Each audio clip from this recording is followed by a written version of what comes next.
नमस्कार, माझ्या चॅनलवरती आपल्या सर्वांचं मनपूर्वक स्वागत. आज आपण फणस आणि कैरी यापासून स्वादिष्ट असं लोणचं बनवतोय. त्यासाठी आपण इथे फणस घेतलेला आहे. सुरीला तेल किंवा लिंबू लावायचं, तसेच हाताला सुद्धा लावायचं. त्याची वरची साल काढायची आणि त्याच्या अशा फोडी करून घ्यायच्या. आता या फोडी आपल्याला एका चाळणीवर वाफवून घ्यायच्या.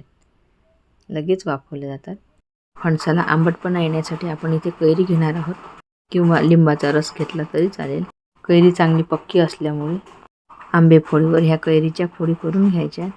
फणसाच्या फोडी वाफवून झालेल्या आहेत आणि कैरीसुद्धा फोडून झालेली आहे. आता इथे आपण केपरचा लोणचे मसाला आणि घरी बनवलेला लोणचे मसाला, काश्मीरी लाल मिरची पावडर, हळद आणि मीठ, घरी बनवलेल्या मसाल्यामध्ये आपण हिंग घेतलेला आहे.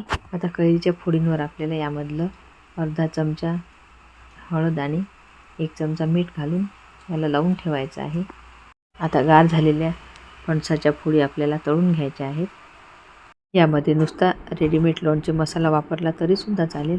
यामध्ये तेलाचे प्रमाण आपल्या आवडीनुसार कमी जास्त करू शकता. तसं तर या लोणच्यामध्ये तेल भरपूर लागतं, परंतु मी कमीच वापरलेलं आहे.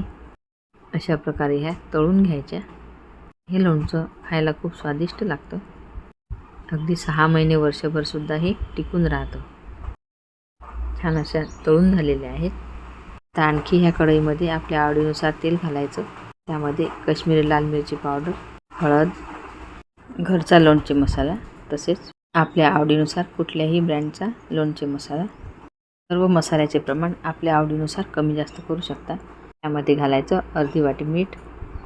सर्व साहित्य एकत्र करायचं. गार झालेल्या मसाल्यामध्ये फणसाच्या आणि कैरीच्या फोडी मिक्स करून घ्यायच्या. स्वच्छ कोरड्या बरणीमध्ये हे लोणचं भरून ठेवायचं. हवं तर त्यामध्ये आपण गरम करून थंड केलेलं तेलसुद्धा वरून घालू शकता. चवीला अत्यंत स्वादिष्ट लागणारं आपलं फणस आणि कैरीचे लोणचं तयार झालेलं आहे. तुम्हाला जर माझी आजची रेसिपी आवडली असेल तर माझ्या रेसिपीला लाईक, शेअर आणि चॅनलला सबस्क्राईब जरूर करा. रेसिपी बघितल्याबद्दल धन्यवाद. पुन्हा भेटू अशाच नवीन रेसिपीसोबत. तोपर्यंत नमस्कार.